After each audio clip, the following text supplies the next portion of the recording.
கர்த்தருடைய பரிசுத்த நாமத்திற்கு மகிமை உண்டாவதாக. இந்த காலவேளையில் நாம் கர்த்தருடைய வேதத்திலிருந்து ஒரு முக்கியமான பகுதியை வாசிக்க போகிறோம். நாம் எல்லாரும் கூட வருடந்தோறும் குருத்தோலை ஞாயிறு என்று சொல்லி கொண்டாடுகிறோம். அது எல்லாருக்குமே நமக்கு ஞாபகம் இருக்குது இல்லையா?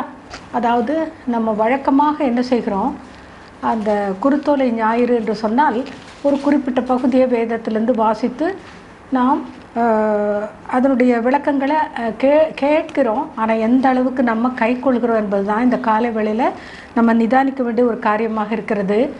ஏனென்றால் அதாவது நம்ம முக்கியமாக நம்ம இந்த காலை வேளையில் நம்முடைய குடும்பம், அதில் நம்மளோட பிள்ளைகள், இப்படியாக நமக்கு சுற்றிலும் இருக்கிற மாணவர்கள், வாலிபர்கள், சிறுவர்கள், அவங்கள குறித்த ஒரு அக்கறை நமக்கு வேண்டும் என்பதை நாம் நன்றாக விளங்கி கொள்ள வேண்டும். முதலாவதாக பழைய ஏற்பாட்டின் புத்தகத்தில் சகரியாவின் தீர்க்க தரிசன புத்தகம் 9வது அதிகாரம் 9வது வசனம் வாசித்தால் அதில் நமக்கு தீர்க்க தரிசனமாக கர்த்தருடைய வருகையை குறித்து சொல்லப்பட்டிருக்கு. அதாவது, ஜியோன் குமாரத்தியே மிகவும் களிக்கூறு, எருசலேம் குமாரத்தியே கெம்பீரி, இதோ உன் ராஜா உன்னிடத்தில் வருகிறார். அவர் நீதி உள்ளவரும் ரட்சிக்கிறவரும் தாழ்மை உள்ளவரும் கழுதையின் மேலும் கழுதை குட்டியாகிய மரியின் மேலும் ஏறி வருகிறவருமாய் இருக்கிறார். அதே போல் அடுத்த வசனத்தில் பார்த்தீங்கன்னா, அவர் ஜாதிகளுக்கு சமாதானம் கூறுவார். அதாவது உலகத்தில் இருக்கிற ஜாதிகள் எல்லாமே மனிதனால் உண்டாக்கப்பட்டது. நம்ம பொதுவாகவே பைபிள் அடிப்படையில் பார்க்கும்போது பரிசுத்த ஜாதி என்று சொல்லி கர்த்தர் தமக்கென்று தேவ ஜனத்தை பிரித்து கொள்கிறார். அது மட்டும் இல்லை, ஆண் ஜாதி பெண் ஜாதி என்று சொல்லி 2 வகைகளை தான் கர்த்தர் உண்டாக்கினார். இது எல்லாருக்குமே நமக்கு தெரியும். அவரோட சொந்த இரத்தத்தினால அவர் மனிதனை சிருஷ்டித்தார் என்று சொல்லி பார்க்க, அதாவது சபையை உண்டாக்கினார் சொந்த இரத்தத்தினால. அதே போல் ஒரே இரத்தத்தினால்தான் மனுஷன் உண்டாக்கப்பட்டான் என்று சொல்லி பார்க்குறோம். அப்போது அந்த ஜாதிகளுக்கெல்லாம் சமாதானம் கூறுகிறவர் வருகிறார் என்று சொல்லி இங்கே தீர்க்க தரிசனமாக சகரியா 9வது அதிகார சகரியா புத்தகத்தின் 9வது அதிகாரத்தில் சொல்லப்பட்டிருக்கு. அவருடைய ஆளுகை ஒரு சமுத்திரம் தொடங்கி மறு சமுத்திரம் வரைக்கும், நதி தொடங்கி ஒரு நதியிலிருந்து பூமியின் எல்லா எல்லைகள் பரியந்தமும் செல்லும். அப்போது கர்த்தர் எவ்வளவு பெரியவர் என்பதை முதலாவது நம்ம இந்த காலை வேளையில் நன்றாக விளங்கி கொள்ள வேண்டும். அதாவது ஏதோ வசனத்தை நம்ம அன்றாடம், அதாவது வருடாந்தோறும் நம்ம ஒரு இந்த பகுதியை வாசிக்கிறோம், அதை கேட்டுவிட்டு அப்படியே போய் விடுகிறோம் என்பது அல்ல. அதாவது கேட்கிறவர்களாய் மட்டுமல்ல, நம்ம அதன்படி நடக்கிறவர்களாயும் இருக்க வேண்டும் என்று சொல்லி பார்க்குறோம். அப்போது எல்லா ஜாதிகளுக்கும் சமாதானம் கூறுவார் என்று சொல்லப்பட்டிருக்கு. ஆளுகை, அவருடைய ஆளுகை எப்படி இருக்கும், பூமியின் எல்லை பரியந்தும் செல்லும் என்று சொல்லி பார்க்குறோம். அதே மாதிரி அவர் 2 வாக்குத்தத்தங்களை அங்கே கொடுக்குறார். அடுத்தது 11, 12 வசனங்கள் எல்லாம் நம்ம வாசித்தா நமக்கு அது எப்போதுமே நம்ம கேட்குற வசனங்கள் தான். அதாவது, தண்ணீர் இல்லாத குழியிலே அடைப்பட்டிருக்கிற உன்னுடையவர்களை நான் உன் உடன்படிக்கையின் இரத்தத்தினாலே விடுதலை பண்ணுவேன். அப்போது கர்த்தர் விடுதலை, ஆத்துமாவில் விடுதலை பண்ணுகிறவராக இருக்கிறார். அப்போது அந்த சத்தியத்தை நம்ம அறிந்தவர்கள், உணர்ந்தவர்கள், அதை அனுபவிக்கிறவங்க, நம்ம விடுதலை பெற்றுக்கொண்டவங்க மற்றவங்களுக்கு விடுதலையின் செய்தியை சொல்லணும். அது மட்டும் இல்லை, நம்பிக்கையுடைய சிறைகளே அரணுக்கு திரும்புங்கள். நம்ம முதலாவது கர்த்தருடைய சமூகத்தில் திரும்பி இருக்கிறோமா, நம்ம கர்த்தருடைய சமூகத்தை நாடி இருக்கிறோமா, அண்டி இருக்கிறோமா என்பது தான் முக்கியமான ஒரு காரியம். இரட்டிப்பான நன்மையை தருவேன், அதை இன்றைக்கே தருவேன் என்று சொல்லி ஆண்டவர் அவ்வளவு அழகான ஒரு வாக்குத்தத்தம் வைத்திருக்கிறார். அப்போ பெரிய ஆசீர்வாதங்களை நம்ம சுதந்திரிக்க ஆசைப்படுகிறோம், அது நல்லது. அதே நேரத்தில் கர்த்தருடைய சித்தம் செய்கிறோமா என்பது தான் முக்கியமான ஒரு காரியம். இங்கே பாருங்கள், அதில் உன்னை பராக்கிரமசாலியின் பட்டயத்துக்கு ஒப்பாக்குவேன். அதாவது அங்கே ஜியோனே, உன்னை நான் பராக்கிரமசாலியின் பட்டயத்துக்கு ஒப்பாக்குவேன். அப்போ அவ்வளவு கர்த்தருடைய பலம், அதாவது உன்னதத்தின் பலத்தினால நம்மை ஆண்டவர் இடை கட்ட அவர் ஆசையாக இருக்கிறார், அதாவது விருப்பமுற்றவராக இருக்கிறார். அப்போது நாம் நம்மை தாழ்த்தி கர்த்தருடைய கரங்களில் ஒப்பு கொடுக்குறோமா? முதலாவது நம்மை ஒப்பு கொடுக்க வேண்டும். அதற்கு பிறகு நம்முடைய குடும்பம், நம்மளோட பிள்ளைகள். அப்படி ஒருவேளை நிறைய குடும்பங்களில் மனைவி ரட்சிக்கப்படாமல், புருஷன் ரட்சிக்கப்படாமல், பிள்ளைகள் ரட்சிக்கப்படாமல் அப்படி இருக்கிறாங்க. அப்போது அவர்களெல்லாம் கூட கர்த்தருக்குள்ளே வருவதற்கு நம்ம என்ன செய்கிறோம்? அதே போல் அவர்கள் பட்சத்தில் கர்த்தர் காணப்படுவார். அப்போது ரட்சிக்கப்பட்ட தேவனுடைய ஜனம், ஜியோன் என்பது தேவனுடைய பிள்ளைகள், அதாவது ரட்சிக்கப்பட்ட தேவனுடைய பிள்ளைகள் கூடுகிற சபை தான் ஜியோன் என்று சொல்லப்பட்டிருக்கு. அப்போது ஜியோனில் கர்த்தர் நம் பட்சத்தில் காணப்படுவார். அது மட்டும் இல்லை, எக்காலம் ஊதி தென்திசை சுழல் காற்றுகளோடே நடந்து வருவார். அப்போது கர்த்தருடைய பிரசன்னம் அப்படியாக சுழல் காற்றுகளோடு கர்த்தர் நடந்து வருவாராம். அவ்வளவு வல்லமையுள்ள தேவன், மகா தேவன் என்று சொல்லப்பட்டிருக்கு. அப்போது நம்ம கர்த்தருக்காக என்ன செய்கிறோம் பாருங்கள். இந்த 17வது வசனம் எனக்கு ரொம்ப முக்கியமாக நான் வாசிக்கும்போது அது எனக்கு ஆச்சரியமாக இருந்தது. தானியம் வாலிபரையும் புதிர் திராட்சரசம் கன்னிகைகளையும் வளர்க்கும். அப்போது நாம் ஸ்கூல்ஸில், காலேஜஸில், யூனிவர்சிட்டிஸில் படிக்கிற பிள்ளைகள், அவர்களுக்காக நம்ம பாரம் எடுத்து ஜெபிக்கிறோமா? அதாவது கர்த்தருடைய வசனம் தானியம் என்று சொல்லும்போது கர்த்தருடைய திருவசனம், விலையேறப்பெற்ற வசனம், அதை நாம் மற்றவர்களுக்கு சொல்லுகிறோமா? அதாவது முக்கியமாக அந்த வாலிப பிராயத்தில் இருக்கிற தேவனுடைய பிள்ளைகள், அதாவது தேவனுடைய பிள்ளைகள், கர்த்தருடைய சத்தியத்தை அறிந்தவர்கள், நம்ம அப்படி பிரயாசப்பட்டு வெளியில் போய் சுவிசேஷம் சொல்லுகிறோமா? சத்தியத்தை சொல்லணும். அப்போது தானியம், அதே போல் திராட்சரசம் என்பது பரிசுத்த ஆவியை காட்டுகிற புது திராட்சரசம் கன்னிகைகளை வளர்க்கும். அப்போது அவருடைய திருவசனம், பரிசுத்தாவி இதெல்லாம் பெற்றுக்கொண்ட தேவனுடைய பிள்ளைகள், அவர்கள் மற்ற பிள்ளைகளை நம்ம கர்த்தருக்குள்ளே ஆதாயம் பண்ண வேண்டும் என்பதுதான் இங்கே முக்கியமாக கர்த்தர் நம்ம இடத்துல எதிர்பார்க்கிற காரியம். பாருங்கள், மார்க்கு எழுதின சுவிசேஷம் அதில் 11வது அதிகாரம் வாசித்தா அதில் முதல் 10 வசனங்களும் நம்ம எல்லாரும் வருடம் இந்த பகுதியை வாசிக்கிறோம். அதாவது ஆண்டவர் என்ன சொல்கிறாரு? ஒலிவு மலைக்கு அருகான பெத்பகே, பெத்தானியா என்னும் ஊர்களுக்கு வந்தபோது அவர் தம்முடைய சீஷரில் 2 பேரை நோக்கி, உங்களுக்கு எதிரே இருக்கிற கிராமத்துக்கு போங்கள். அதில் பிரவேசித்தவுடனே மனுஷர் ஒருவரும் ஒரு காலும் ஏறிராத ஒரு கழுதை குட்டி கட்டியிருக்கிறதை காண்பீர்கள். அதை அவிழ்த்து கொண்டு வாருங்கள். அப்போது இங்கே ஒரு தரிசனம் நமக்கு கொடுக்கப்பட்டிருக்கு. என்ன? 2 சீஷர்களை ஆண்டவர் அழைத்து எதிரே இருக்கிற கிராமத்துக்கு போங்கள் என்று சொல்கிறாரு.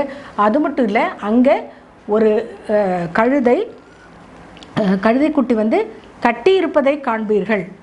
அதாவது மனுஷர் ஒருவரும் ஒரு காலும் ஏறிராத ஒரு கழுதை குட்டி என்று அங்கே சொல்லப்பட்டிருக்கு.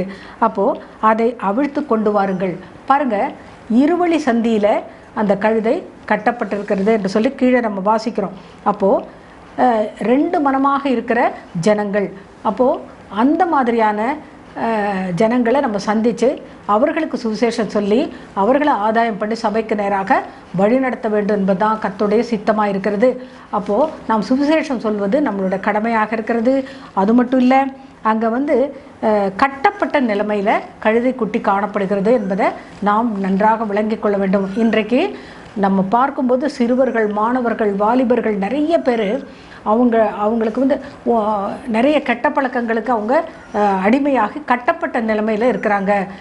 ஒரு உதாரணத்துக்கு, அவங்க டிவியில் இந்த கிரிக்கெட் பார்க்குற பழக்கங்கள், அல்லது சினிமா பார்க்குற பழக்கங்கள், அல்லது ரொம்ப மதுபானங்களை அறிய போதை மருந்துகளை கள்ளத்தனமாக வாங்கி பயன்படுத்துகிற அப்படி நிறைய நம்ம கேள்விப்படுகிறோம். நிறைய காரியங்களுக்கு மாணவர்கள், சிறுவர்கள் அடிமைப்பட்டு கிடக்கிறத பார்க்குறோம். அப்போ கட்டப்பட்ட நிலைமையில் இருக்கிற அந்த சிறுவர்கள், வாலிபர்கள், மாணவர்கள் அவங்கள மனதில் வைத்து நாம் அவர்களுக்காக ஜெபம் பண்ணி, அதாவது ஒரு கழுதை குட்டி கட்டப்பட்டிருக்கு, அதாவது ஒரு பிள்ளை ரட்சிக்கப்படணும்னா நம்ம முதலாவது முழங்கால் படியிட்டு ஜெபம் பண்ணி அந்த பிள்ளைக்காக பாரம் எடுத்து ஜெபித்து நம்ம சுவிசேஷம் சொல்லணும். அப்படியானால் கர்த்தர் அவர்களுக்குள்ள கிரியை செய்வார்.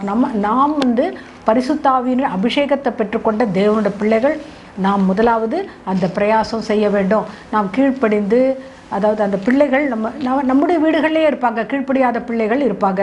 அப்போது அவங்க ஏதாவது ஒரு காரியத்துக்கு அடிமைப்பட்டு இருப்பாங்க இல்லையா? அப்போ அந்த மாதிரியான, அதாவது தேவையில்லாத காரியங்கள், கர்த்தருக்கு பிரியமில்லாத காரியங்கள், அப்படிப்பட்ட காரியங்கள் அடிமைப்பட்டு இருக்கிற பிள்ளைகளை நம்ம விடுதலை பண்ண வேண்டும் என்றால் நாம் முதலாவது அந்த பிள்ளைகளுக்காக நல்ல பாரம் எடுத்து ஜெபித்து அவங்களுக்கு சுவிசேஷம் சொல்ல வேண்டும். தானியம் அந்த பிள்ளைகளையும் திராட்சை ரசம், புது திராட்சை ரசம் கன்னிகைகளையும் வளர்க்கும் என்று சொல்லி அந்த வாக்குத்தத்தம் ஆண்டவர் கொடுத்திருக்கிறார் இல்லையா? அப்போது நாம் என்ன செய்கிறோம்? நாம் பரிசுத்தாவி அபிஷேகத்தை என்னைக்கோ பெற்றுக்கொண்டு அப்படியே நாம் மங்கின நிலைமையில், மந்த நிலைமையில் இருக்காதபடி, அல்லது சோர்வடைந்து அப்படியே இருக்காதபடி, இப்போது உலகத்தில் நடக்கிற காரியங்களெல்லாம் நம்ம பார்க்கும்போது நாம் ரொம்ப விழிப்புள்ளவர்களாக இருக்க வேண்டும். இங்கே ஒரு முக்கியமான வசனம், அதாவது இந்த பகுதி நம்ம எல்லாருக்கும் தெரியும். அவங்க முன்னடப்பாரும் பின்னடப்பாரும் ஓசன்னா என்று சொல்லி சத்தமாக கர்த்தரின் நாமத்தினாலே வருகிறவர் ஸ்தோத்தரிக்கப்படத்தக்கவர் என்று சொல்லி, ஸ்தோத்தரிக்கப்பட்டவர் என்று சொல்லி அங்கே வாசிக்கிறோம். அப்போ ஓசன்னா என்பது உன்னதத்தில் தேவனுக்கு மகிமை உண்டாவதாக என்பது பொருள். அதாவது ரட்சண்ய மகிமை, அதாவது ஒரு ஆள் ரட்சிக்கப்படுறது அது பெரிய விசேஷமான ஒரு காரியம். அதாவது பாவத்திலிருந்து, சாபத்திலிருந்து விடுதலை, அதே போல் பிசாசின் கட்டுகளிலிருந்து விடுதலை, கட்டப்பட்ட நிலைமையில் இருக்கிற அந்த கழுதை குட்டியை அவிழ்த்து கொண்டு வாருங்கள் என்று சொல்கிறார் இல்லையா? அந்த கட்டளையை நாம் சரியாக விளங்கி கொள்ள வேண்டும். அப்போது இருவழி சந்தியில் இருக்குது. அப்போது சபைக்கு வரவா இல்லை உலகத்துக்குள்ளே போகவா என்று சொல்லி மதில் மேலே பூனை மாதிரி இருப்பாங்க பிள்ளைகள் இல்லை, அல்லது நம்மளுடைய குடும்பத்தில் இருக்கிறான், வெளியில் நம்ம வேலை செய்கிற இடங்களில் நம்ம அதாவது படிக்கிற இடங்களில் நம்ம பார்க்குறோம். அப்போது அப்படிப்பட்ட பிள்ளைகளுக்கு நம்ம சுவிசேஷம் சொல்லி நல்ல ஒரு ஆலோசனைகளை, தேவனோட ஆலோசனைகளை கொடுத்து நம்ம நடத்துகிறோமா? இதை நாம் இந்த காலை வேளையில் நன்றாக மனதில் கொள்ள வேண்டும். பாருங்கள், இந்த தீர்க்க தரிசன வசனம் சகரியா புத்தகத்தில் சொல்லப்பட்ட அந்த வசனம் பாருங்கள், இந்த மார்க்கு புத்தகத்தில் நிறைவேறிருக்கு இல்லையா? அதாவது நீங்கள் அவிழ்க்கிறது என்ன என்று கேட்டால் அதற்கு அங்கே என்ன சொல்லணும்? இது கர்த்தருக்கு வேண்டும், இது ஆண்டவருக்கு வேண்டும் என்று சொல்லுங்கள். அப்போ அவங்க உடனே அவங்க அந்த குடும்பத்தில் உள்ளவங்க அந்த கழுதைக்குட்டியை அனுப்பி விடுவாங்க என்று சொல்லி ஆண்டவர் ஆலோசனை கொடுக்கிறார். அப்போது இது ஆண்டவருக்கு வேண்டும் என்ற அந்த காரியத்தை நம்ம தைரியமாக சொல்ல வேண்டும். பாருங்கள், முதலாவது நம்ம ஜெபிக்கணும், முழங்கால் படியிட்டு நாம் ஜெபித்து பாரத்தோடு ஜெபித்து சுவிசேஷம் சொல்கிறது 2 பெரிய ஸ்டெப் இருக்குது. அதுக்கு பிறகு தான் அவங்கக்கிட்ட நம்ம இது ஆண்டவருக்கு வேண்டும்னு சொல்லும்போது அவர்கள் பிள்ளைகளை ஒப்பு கொடுப்பார்கள். சிறுவர் கூட்டங்களை நம்ம நடத்துகிறோம், வாலிபர் கூட்டங்களை நம்ம நடத்துகிறோம். சபைகளிலும் சரி, குடும்பங்கள்லேயும் சரி, நம்ம தனிப்பட்ட நிலைமையில் ஒரு வாலிபனை சந்தித்து சுவிசேஷம் சொல்கிறதும் சரி, எதுவாக இருந்தாலும் கூட நம்ம பாரத்தோடு ஒரு நல்ல தரிசனத்தோடு செய்வோமானால் நிச்சயமாகவே ஆண்டவர் கிரியை செய்வார் என்பதில் எந்த சந்தேகமும் இல்லை. பாருங்கள், யோவான் எழுதின சுவிசேஷம் அதில் 12வது அதிகாரத்தில் நம்ம வாசித்தா தெரியும். 12வது அதிகாரம் 13 முதல் 15 வசனங்கள் வரைக்கும் வாசிப்போம்.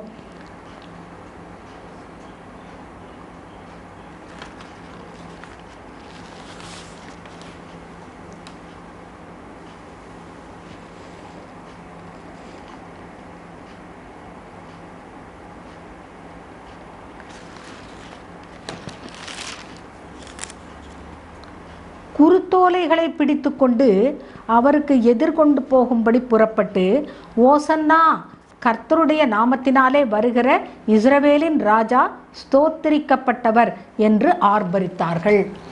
இங்கே நம்முடைய வாழ்க்கையில் அந்த ஆர்ப்பரிப்பு இருக்கிறதா? ஓசன்னா என்று வாழ்த்துகிறோமா? அதாவது குருத்தோலைகள் என்று சொல்லும் பொழுது அது சிறுவர்களையும் வாலிபர்களையும் மாணவர்களையும் தான் குறிக்கிறது. எனக்கு ஆவியானவர் சொல்லுகிற காரியங்களை நான் அப்படியே உங்கள் மத்தியில் சொல்லுகிறேன். அதாவது இப்போ இருக்கிற உலகத்தில் பார்த்தா நிறைய சிறுவர்களும் வாலிபர்களும் மாண்டு போகிறத பார்க்குறோம்.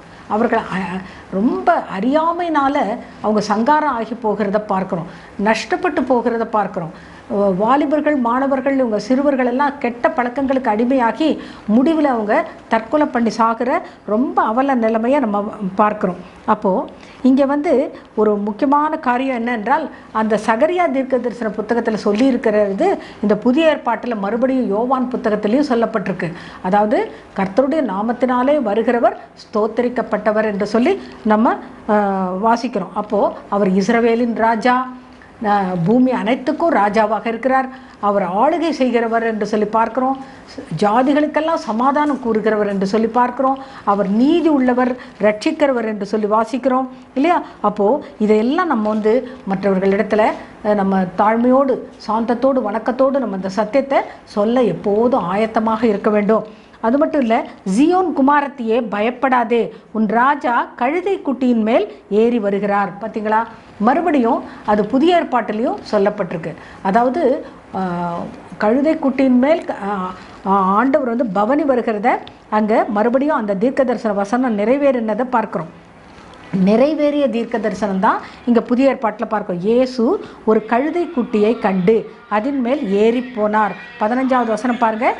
இயேசு ஒரு கழுதை குட்டியை கண்டு அதன் மேல் ஏறி போனார். அப்போது இதில் என்ன தரிசனம் நமக்கு கிடைக்கிறது என்றால், நம்ம பிள்ளைங்க ரட்சிக்கப்படணும்.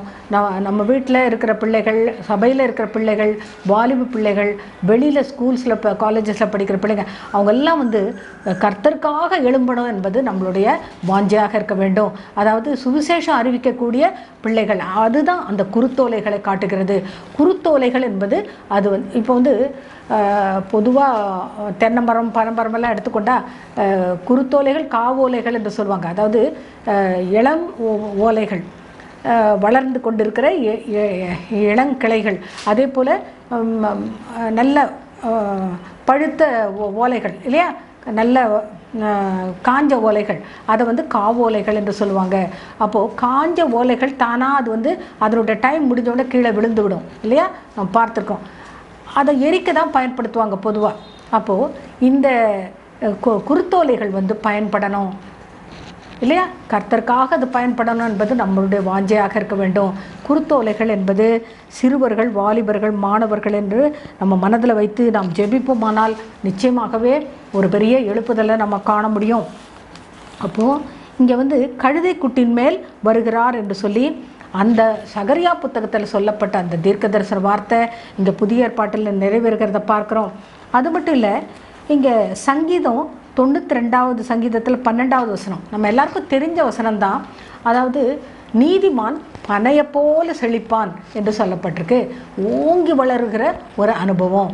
அப்போது பனை மரம் பாருங்கள், நல்ல உயரமாக வளரும் இல்லையா, நல்ல நேராக ஸ்ட்ரெயிட்டாக நல்ல ஓங்கி வளரக்கூடியது தான் அந்த பனைமரம். அப்போது அப்படிப்பட்ட ஒரு ஆவிக்குரிய வளர்ச்சி நம்மளுடைய பிள்ளைகளில் இருக்கிறதா? நம்முடைய பிள்ளைகளுக்குள்ள, நம்மளுடைய வீட்டில், சபையில் அல்லது படிக்கிற இடங்களில் பிள்ளைகள் அப்படி இருக்கிறார்களா? இப்போ ஒருத்தர் வந்து டீச்சராக இருக்கிறோன்னு சொன்னால், அப்போ அந்த டீச்சர் கண்ட்ரோலில் கொஞ்சம் மாணவர்கள் இருப்பாங்க. அப்போ அவர்கள் வந்து அவர்களுக்கு அந்த தரிசனம் இருக்கிறதா? கர்த்தரை குறித்த ஒரு வெளிப்பாடு இருக்கிறதா? சுவிசேஷம் அவங்க அறிந்திருக்கிறார்களா? அல்லது அவங்க ஆத்மா ரட்சிக்கப்பட்டிருக்கா இல்லையா? இதெல்லாம் அந்த கண்ணோட்டத்தோடு கூட நாம் இருந்து அவர்களுக்கு ஆலோசனைகளை கொடுப்போமானால் நிச்சயமாகவே நமக்கு ஒரு பெரிய பின்மாறி உண்டாகும் என்பதில் எந்த சந்தேகமும் கிடையாது. கர்த்தருடைய தானியம், அவருடைய திருவசனம், அது வந்து என்ன செய்யும்? கன்னிகைகளையும் வாலிபர்களையும் வளர்க்கும் என்று சொல்லப்பட்டிருக்கு. அப்போது புது திராட்சை ரசம் அது கன்னிகைகளை வளர்க்கும் என்று சொல்லப்பட்டிருக்கு. அப்போ வாலிபரையும் கன்னிகைகளையும் நம்ம வந்து கர்த்தருக்குள்ளே வளர்க்க வேண்டுமானால், பனைமரம் போன்ற ஒரு வளர்ச்சி அவர்களுக்குள்ளே வர வேண்டுமானால் நாம் வந்து நிச்சயமாகவே ஆலோசனைகளை கொடுக்க வேண்டும். இவங்களுக்கெல்லாம் ஆலோசனை சொன்னால் கேட்பாங்களா என்று சொல்லி நாம் வந்து தேவனை அறிந்த தேவனுடைய பிள்ளைகள், தேவனுடைய மனுஷர்கள் நம்ம அமைதியாக இருக்கக்கூடாது. அவர்களுக்கு எப்படியாவது நம்ம அன்போடு கூட அவர்களுக்கு சத்தியத்தில் நடக்க வழி செய்ய வேண்டும். பாருங்கள், உன்னத பாட்டின் புத்தகத்தில் 7வது அதிகாரம் 7வது வசனம், அதில் அதாவது உன்னத பாட்டு என்று சொன்னாலே அது பரலோகத்துக்குரிய பாடல் என்று சொல்லி பார்க்கிறோம். மணவாளனாகிய இயேசு கிறிஸ்து வரும் பொழுது மணவாட்டியாகிய சபை அது அப்படி அழகாக இருக்கிறதா என்பதுதான் அங்கே காரியம். என்ன அழகு! ஆவிக்குரிய அலங்காரம். அதுதான் ஆண்டவர் நமக்கு கற்றுக் கொடுக்கிற பாடம். அதாவது ஆவிக்குரிய அலங்காரம் என்று சொல்லும்போது வரங்கள், கனிகள், கர்த்தர் நமக்கு கொடுக்கிற தாளந்துகள், இதெல்லாம் கூட நம்ம மற்றவர்களுக்காக பயன்படுத்துகிறோமா? நம்ம வந்து மற்றவர்களுக்கு ஆசீர்வாதமாக இருக்க வேண்டும். நான் சொல்கிறது, நம்மளோட குடும்பமோ அல்லது சபையோ, நம்முடைய சபையோ அல்லது வெளியில் நம்ம வேலை செய்கிற இடங்களிலோ நம்ம ஆசீர்வாதமாக இருக்க வேண்டுமானால் நம்ம வந்து இந்த பகுதிகளை வருஷம் வாசிக்கிறோம். மார்க் 11வது அதிகாரம் முதல் 10 வசனங்கள் என்று சொல்லி நம்ம வந்து ஓசன்னா பாடல்களை பாடுகிறோம். நம்ம சந்தோஷமாக நாம் களி கூறுகிறோம். அதாவது பரிசுத்த ஆவி பெற்றுக்கொண்ட தேவனுடைய பிள்ளைகள் நாம் கர்த்தருடைய சமூகத்தில் சந்தோஷமாக களி கூறுகிறோம்.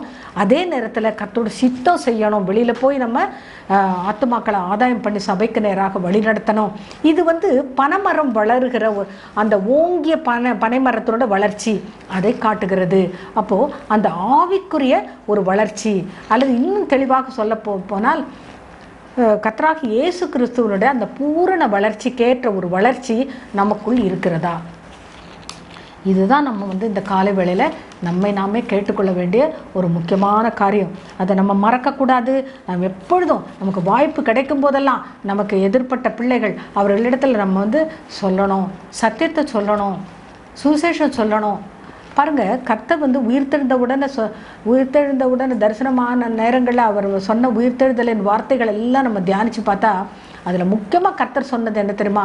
சகல சிருஷ்டிக்கும் நீ போய் சுவிசேஷம் சொல்லு, அவர்களை சீஷராக்கு என்று தான் சொல்லியிருக்காரு இல்லையா? அப்போது நாம் சர்வ சிருஷ்டிக்கும் போய் சொல்லணும்.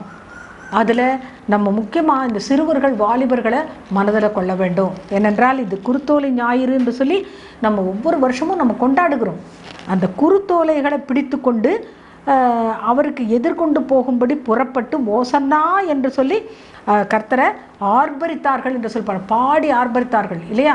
அதே போல் கர்த்தருக்கு அந்த மரக்கிளைகளையெல்லாம் அவருக்கு முன்பதாக போட்டு அவங்களோட வஸ்திரங்களையெல்லாம் போட்டு அப்படியாக தேவனை மகிமைப்படுத்தினார்கள் என்று சொல்லி பார்க்கிறோம். அப்போது அந்த அளவுக்கு அந்த அர்ப்பணிப்பை காட்டுகிறது. அந்த அந்த ஓலைகளெல்லாம் கீழே பரப்புறது, அதாவது பேரீச்சம் ஓலைகள் என்று சொல்லி பார்க்குறோம். அந்த ஓலைகளை எல்லாம் அப்படியே அவர்களுடைய வஸ்திரங்களை எல்லாம் கர்த்தர் நடந்து வரும்போது அந்த கழுதைக்குட்டியின் மேலே ஏறி பவனி வரும்போது அவருக்கு முன்பதாக அவர் நடந்து வருகிற பாதையில் அப்படியாக அவர்கள் விரித்தார்கள் என்று சொல்லி பார்க்கிறோம். அப்போது அந்த அளவுக்கு நாம் கனம் பண்ணுகிறோமா? கர்த்தரை கனம் பண்ணுகிறோம். கர்த்தரை கனம் பண்ணுறது என்பதில் முக்கியமாக நம்முடைய அர்ப்பணிப்பு அடங்கியுள்ளது, நம்மளுடைய கீழ்ப்படிதல் உள்ளது, நம்மளுடைய அந்த கர்த்தருடைய வார்த்தை கை கொள்ளுகிற அனுபவம் காணப்படுகிறது என்று சொல்லி பார்க்கிறோம். அப்போது இங்கே யோவேல் புத்தகத்தில் யோவேல் தீர்க்கதரிசி ஒரு முக்கியமான ஒரு காரியத்தை எழுதி வைத்திருக்கிறார். அதாவது யோவேல் தீர்க்கதரிசியின் புத்தகம் 1வது அதிகாரம் 12வது வசனம் வாசிச்சா, திராட்சை செடி வதங்கி அத்திமரம் சாரமற்று போகிறது, மாதளை பேரீச்சம் கிச்சிலி முதலிய வெளியின் செடிகள் எல்லாம் வாடி போயின. அப்போது இதில் என்ன சொல்லப்பட்டிருக்குன்னா, இங்கேயும் ஒரு பேரீச்சம் சொல்லப்பட்டிருக்கு. அதாவது இந்த எல்லாமே செடிகளெல்லாம் வாடி போகுது. செடிகள்னு சொல்லும்போது நான் எப்போ முதல்ல சொன்ன குருத்தோலைகள்னு சொல்லும்போது அது வாலிபர்களை குறிக்கிறது, சிறுவர்களை வாலிபர்களை குறிக்கிறது. அதே போல் கழுத குட்டின்னு சொல்கிறது அது சிறுவர்களையும் வாலிபர்களையும் தான் குறிக்கிறது இல்லையா? அதே போல் நாம் என்ன செய்யணும், இங்கே அங்கே பேரீச்சம் கிச்சிலி முதலிய வெளியின் செடிகள் எல்லாம் வாடி போயின, சந்தோஷம் மனுஷரை விட்டு மனுபுத்திரரை விட்டு ஒளிந்து போயிற்று. ஆசாரியர்களே ரெட்டுடுத்தி புலம்புங்கள், பலிபீடத்தின் பணிவிடைக்காரரே அலறுங்கள், என் தேவனுடைய தொண்டரே நீங்கள் உள்ளே பிரவேசித்து ரெட்டுடுத்தவர்களாய் ராத்தங்குங்கள், உங்கள் தேவனுடைய ஆலயத்தில் போஜன பலியும் பான பலியும் செலுத்தப்படாமல் நிறுத்தப்பட்டது.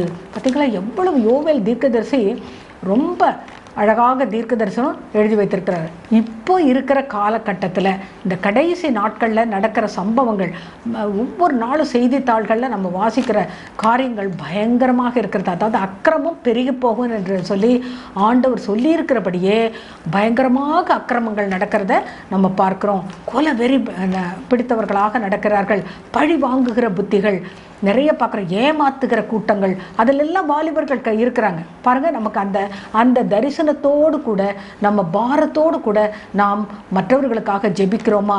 இதுதான் நான் இந்த காலை வேளையில் சொல்ல வருகிற காரியம். அதாவது நாம் ஒவ்வொருவரும் அபிஷேகம் பெற்றுக்கொண்ட தேவனுடைய பிள்ளைகள், வருஷ கணக்கில் சத்தியத்தை கேட்டுக்கொண்டிருக்கிற நாம் ஒவ்வொரு வருஷத்துலேயும் குருத்தோலை ஞாயிறு போது நம்ம கேட்கிற சத்தியங்கள், இதுக்கெல்லாம் நம்ம கை கொள்ளுகிறோமா? கர்த்தரோட சித்தம் செய்கிறோமா? இதுதான் முக்கியமான காரியம். அப்படியானால் அங்கே ரெட்டுடுத்தி புலம்புங்கள், அலறுங்கள், ராத்தங்குங்கள் என்றெல்லாம் சொல்லப்பட்டிருக்கே. அப்போது ஆசாரியர்களே என்று சொல்லப்பட்டிருக்கு. அப்போது நம்மை வந்து ஆண்டவர் எப்படி வைத்திருக்கிறார்? ஆசாரியர்களாகவும் ராஜாக்களாகவும் வைத்திருக்கிறார் இல்லையா? அப்போது நாம் வந்து மற்றவர்களுக்காக பரிந்து பேசி ஜெபிக்க வேண்டியவர்களாக இருக்கிறோம். அப்போ ஜெப ஜீவியம் நமக்கு எப்படி இருக்கிறது? நாம் ஜெபிக்கிறோமா? பாரப்பட்டு ஜெபிக்கிறோமா? புலம்புங்கள் அலறுங்கள் என்று சொல்லப்பட்டிருக்கே, அப்போ நம்ம அட்லீஸ்ட் புலம்புகிறோமா? இப்படி நமக்கு சுற்றிலும் நடக்கிறதே காரியங்கள், அதையெல்லாம் பார்த்து நம்ம கொஞ்சமாவது நமக்கு அந்த தரிசனம் இருக்கிறதா என்று சொல்லி நாம் பார்க்க வேண்டும். இப்போ பாருங்கள், யாத்ரா புத்தகத்தில் 15வது அதிகாரம் 27வது வசனத்தை வாசித்தா அங்கே 3 முறை அதாவது சொல்லப்பட்டிருக்கு. கர்த்தருடைய பண்டிகை நாளில் 7 நாள் அவங்க வந்து கர்த்தருடைய கூடாரத்தில் தங்கியிருந்து கர்த்தருடைய பாளையத்தில் தங்கியிருந்து அவர்கள் அந்த பண்டிகையை ஆர்ப்பரித்து கொண்டாடும் பொழுது இந்த பேரீச்சை இலைகளை அங்கே சொல்லப்பட்டிருக்கு. பேரீச்சை மரங்களை அவங்க வைத்து அவங்க ஆர்ப்பரித்து அந்த பண்டிகையை கொண்டாடுகிறார்கள் என்று சொல்லி பார்க்குறோம். அப்போ இந்த பேரீச்சை மரங்களை குறித்து நிறைய இடங்களில் சொல்லப்பட்டிருக்கு. பாருங்கள், 1 ராஜாக்கள் 6வது அதிகாரம் 29வது வசனத்தில் இருந்து 35வது வசனம் வரைக்கும் வாசிக்கும்போது 3 முறை பேரீச்ச மரங்கள் அங்கே சொல்லப்பட்டிருக்கு. அப்போது ஆலய வேலை செய்வதற்கு அந்த பேரீச்ச மரங்களை பயன்படுத்தியிருக்காங்க. அப்படின்னா நான் இன்னும் தெளிவாக சொல்லப்போனால், அதாவது ஆலயத்தோட கதவுகளில் அந்த கதவுகளுடைய அந்த உட்டு அது வந்து ஒலிவு மரத்தினால் செய்யப்பட்டதுன்னு சொல்லி பார்க்குறோம். அந்த மரப்பலகை அது வந்து அந்த மரத்தை எந்த மரத்தை பயன்படுத்தியிருக்காங்க? ஒலிவு மரத்தை பயன்படுத்தி தான் அந்த கதவுகளை செய்கிறாங்க. அந்த கதவுகளில் எதை பதிக்கிறாங்க? இந்த பேரீச்ச மரங்களுடைய அந்த இலைகளை போன்ற அந்த கிளைகளை போன்ற ஒரு ஃபிகர்ஸை, அதாவது உருவங்களை அவங்க பதிக்கிறாங்க. அதுக்கு மேலே பொன் தகட்டுனால மூடுறாங்கன்னு சொல்லி பார்க்குறோம். இதெல்லாம் நம்ம வாசிக்கும்போது ஆவியானவர் எனக்கு சொல்லிக் கொடுத்த ஒரு முக்கியமான காரியம் என்ன தெரியுமா? அந்த பேரீச்ச மரத்தினுடைய கிளைகள் அதுதான் வாலிபர்கள், சிறுவர்கள் என்று சொல்லி பார்க்குறோம். அந்த வாலிப சமுதாயம், அந்த மாணவ சமுதாயம், அவங்கெல்லாம் ரட்சிக்கப்படுற சிறுவர் கூட்டங்கள், சின்ன கிளாஸில் சின்ன பிள்ளைங்க படிக்கிற பிள்ளைங்களே கெட்டு போகிறதெல்லாம் நம்ம வாசிக்கிறோம். அப்போது அவங்க கெடுக்கப்படுகிறார்கள், அது ஒரு பக்கம் நடக்கிறது இல்லையா? அப்போது அந்த மாதிரியான இந்த சூழ்நிலையை நம்ம கொஞ்சமாவது மனதில் வைத்து அவர்களுக்காக ஜெபம் பண்ணணும். சிறுவர்களுக்காக, வாலிபர்களுக்காக நம்ம பாரம் எடுத்து ஜெபிக்கணும் என்பது ரொம்ப முக்கியமான ஒரு காரியம்.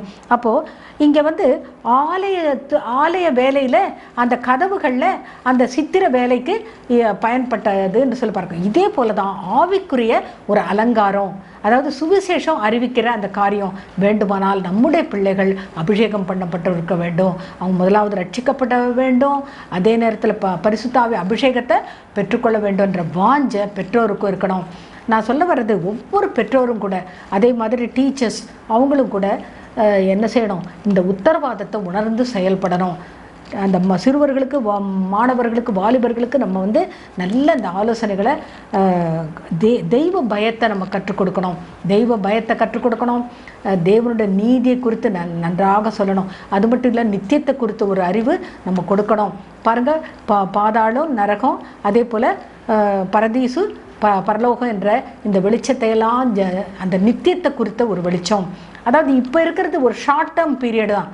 எல்லாருக்குமே வாழ்க்கையில் ஒரு குறிப்பிட்ட ஆயுசு தான் இருக்கும். அதுக்கு பிறகு மரித்த பிறகு நம்ம நித்தியமாக கர்த்தரோடு வாழணும்ன்ற அந்த நித்தியத்தை குறித்த ஒரு வெளிச்சத்தை நம்ம வந்து வாலிபர்களுக்கு கொடுக்க வேண்டும், சிறுவர்களுக்கு கொடுக்க வேண்டும். அது நம்ம மேல் விழுந்த முக்கியமான ஒரு உத்தரவாதம் என்பதை நம்ம உணர்ந்து கொள்ள வேண்டும். அதே போல தான் இங்கே வந்து நியாயாதிபதிகளின் புத்தகத்தில் 3வது அதிகாரம் 12, 13வது வசனத்தை நான் எச்சரிப்போடு கூட கொடுக்குறேன். அதாவது எச்சரிப்புக்காக சொல்கிறேன். இஸ்ரவேல் ஜனங்கள் அவங்க கர்த்தருக்கு கீழ்ப்படியாமல் கர்த்தரோட வார்த்தைகளை அலட்சியம் பண்ணினதுனால, பாருங்கள், கர்த்தரோட பார்வையில் பொல்லாப்பு செய்ததுனால, பாருங்கள், பொல்லாப்பு செய்ததுனால இஸ்ரவேலர் யார்? கர்த்தரால் தெரிந்து கொள்ளப்பட்ட தேவனுடைய பிள்ளைகள். அப்போது அவங்க அப்படி கர்த்தரோட பார்வையில் பொல்லாப்பு செய்ததுனால எக்லோன் என்றவனை, அந்த மோவாபிய ராஜாவை பலக்க பண்ணினார். கர்த்தர் பலக்க பண்ணினார். பாருங்க, கர்த்தர் பலக்க பண்ணினார். அவன் என்ன பண்ணான் தெரியுமா? இந்த இஸ்ரவேலர், பொல்லாப்பு செய்கிற இஸ்ரவேலரை அவன் முறியடித்தான் என்று சொல்லி பார்க்கிறோம். அப்போது கர்த்தரே வந்து அந்த எதிரியை பலக்க பண்ணுகிறார் இல்லையா? அப்போது தேவனுடைய பிள்ளைகள் நம்ம எவ்வளவு கவனமாக இருக்க வேண்டும். மறுபடியும் அந்த இஸ்ரவேலர் கர்த்தருடைய சமூகத்தில் விழுந்து கிடந்து அவங்க வந்து கர்த்தரை நோக்கி பார்த்து அவங்க வந்து ஜெபம் பண்ணும் பொழுது தான் அவங்களுக்கு ஏகூத் என்பவனை கர்த்தர் வைராக்கியமுள்ள ஒரு மனிதனை எழுப்பினார். அவன் மூலமாக அவங்களுக்கு ரட்சிப்பு கிடைத்தது என்று சொல்லி பார்க்கிறோம், விடுதலை கிடைத்தது என்று சொல்லி பார்க்கிறோம். ஆனால் ஒவ்வொரு தடவையும் இந்த இஸ்ரவேலர் வந்து கீழ்ப்படியாமலும் கர்த்தருடைய பார்வையில் பொல்லாப்பு செய்கிறதும் மறுபடியும் கர்த்தரை நோக்கி கூப்பிடும்போது ஒரு ரட்சகனை ஆண்டவர் எழுப்புறதும் நம்ம த்ரூ அவுட் வாசிக்கிறோம். அப்படிப்பட்ட விழுந்து போகிற அனுபவம் அல்ல, நம்ம எப்போது கர்த்தருக்குள்ளே நிலைத்து நின்று கனி கொடுக்குற அனுபவம் நமக்கு தேவை என்பதை நம்ம மறக்கக்கூடாது. இது ஒரு எச்சரிப்பாக நம்ம மனதில் கொள்வதற்காக தான் நான் இந்த நம்ம வந்து கர்த்தருக்காக தேவனுடைய பிள்ளைகளை நாம் கர்த்தருக்குள்ளே வளர்க்கிறோமா, கர்த்தருக்குள்ளே உருவாக்குகிறோமா, அதாவது ஓசன்னா உன்னதத்தில் கர்த்தருக்கு மகிமை உண்டாவதாக என்று சொல்லி ஆர்ப்பரித்து நம்ம மகிழ்கிறோம், களி கூறுகிறோம், நல்லது. ஆனால் அதே நேரத்தில் நம்மை போலவே நம்மளோட குடும்பத்தில் உள்ள பிள்ளைகள் அல்லது நமக்கு சுற்றிலும் வசிக்கிற பிள்ளைகள் அவங்கெல்லாம் கூட ஆண்டவரை அறிந்திருக்கிறார்களா, அவங்க நல்ல ஆண்டவரோட சித்தம் செய்கிறவர்களாக இருக்கிறார்களா என்பதை நம்ம அறிந்து கொண்டு அவர்களை கர்த்தருக்கு நேராக வழிநடத்த வேண்டும் என்பதை நான் தாழ்மையோடு இந்த நேரத்தில் சொல்லுகிறேன். அது மட்டும் இல்லை, இந்த தெபோராள் ஒரு நல்ல எக்ஸாம்பிள் நமக்கு சொல்லப்பட்டிருக்கு. நியாயாதிபதிகள் புத்தகத்தில் 4வது அதிகாரம் 5வது வசனத்திலிருந்து வாசித்தா நம்ம தொடர்ந்து அந்த பகுதி பூரா நமக்கு தெரியும். அதாவது பேரீச்ச மரத்தின் கீழே அவளுடைய குடியிருப்பு இருந்தது. அந்த தெபோராள் வந்து ஒரு நல்ல தீர்க்கதரிசி. அது மட்டும் இல்லை, இஸ்ரவேலருக்கு நல்ல நியாயம் அவள் சொல்லக்கூடிய ஒரு ஜட்ஜு போல, அதாவது நியாயாதிபதியாக அங்கே உட்கார்ந்துருந்தா இல்லையா. அப்போது பாராக்கை பார்த்து நீ எழுந்து போ என்று சொல்லி அவனை உற்சாகப்படுத்துகிறா. அது மட்டும் இல்லை, நான் மட்டும் தனியாக போக முடியாது, எனக்கு நீயும் வரணும்னு சொல்லும்போது பாராக்கோடு கூடவே போய் அந்த 14வது வசனத்தை வாசித்தா தெரியும். அவங்க 2 பேருமாக சேர்ந்து கர்த்தருடைய சித்தத்துக்கு கீழ்ப்படிந்து போகும்போது அங்கே ஆண்டவர் பெரிய காரியத்தை செய்கிறார். அந்த எதிரியாகிய சேனாதிபதி சிசராவை கொல்வதற்கு அழிப்பதற்கு கர்த்தர் ஒரு திட்டத்தை வைத்திருந்தார். யாகேல் என்ற ஸ்ரீகளுக்குள் ஆசீர்வதிக்கப்பட்டவள், மிகவும் ஆசீர்வதிக்கப்பட்டவள் என்று சொல்லப்பட்டிருக்கு. அப்போ அந்த யாகேல் அவள் நல்ல புத்திசாலித்தனமாக நடந்து கொண்டு அந்த சிசரா என்ற சேனாதிபதியை ஒரு ஆணியினால் தலையில் சுத்தியல் வைத்து அடித்து கொல்லுகிறாள் என்று சொல்லி பார்க்குறோம். அப்போது நம்முடைய எதிரிகள் சத்துருக்களை சிதறடிக்க வேண்டுமானால் அல்லது நம்ம கர்த்தருக்கு விரோதமாக எழும்புறவங்களை நம்ம வந்து ஜெயிக்க வேண்டுமானால் நாம் கர்த்தரோட பட்சத்தில் இருக்க வேண்டும், கர்த்தரோட சித்தம் செய்ய வேண்டும், கர்த்தருடைய சமூகத்தில் நம்ம இருக்க வேண்டும் என்பதுதான் முக்கியம். கடைசியாக ஒரு வசனம் அந்த வெளிப்படுத்தல் விசேஷத்தில் 7வது அதிகாரம் 9வது வசனம் வாசித்தா தெரியும். குருத்தோலைகளை பிடித்து கொண்டு சகல ஜாதிகளிலிருந்தும் சகல கோத்திரங்களிலிருந்தும் இரட்சண பாடல்களை பாடிக்கொண்டு வெள்ளை அங்குகளை உடுத்து கொண்டு அநேகர் எண்ணிலடங்காத ஜனங்கள் வருகிறத அங்கே நம்ம பாடுகிறோம். இரட்சண பாடல்களை பாடி ஆர்ப்பரித்தார்கள் என்று சொல்லி பார்க்குறோம். அப்போது நம்ம கர்த்தருடைய வருகை இருக்கிறது. அதாவது நமக்கு எல்லாருக்கும் தெரியும் ரகசிய வருகை முதல்ல இருக்கிறது, அதில் நம்ம எடுத்துக்கொள்ளப்பட வேண்டும். அதில் தவறுகிறோம் என்றால் அடுத்தது நம்ம வந்து என்ன, ஒரு பெரிய உபத்திரவ காலம் இருக்குது, மகா உபத்திரவ காலம், அது ரொம்ப கஷ்டம். அதுக்கு பிறகு நம்ம நித்திய நியாய தீர்ப்புக்கு நம்ம நிற்கணும் இல்லையா. அப்போது நம்ம வந்து எல்லாரும் கர்த்தருடைய நியாயாசனத்துக்கு முன்பதாக நிற்க வேண்டியவர்களாக இருக்கிறோம். அதனால் நம்ம இப்போ உயிரோடு இருக்கும் பொழுதே கர்த்தருடைய சித்தத்தை செய்யணும். நான் சொன்னது போல் அந்த கர்த்தருடைய வருகையில் எடுத்துக்கொள்ளப்பட்ட பரிசுத்தவான்கள் தான் அப்படி நல்லா ஆர்ப்பரித்து பாடுகிறாங்க இல்லையா.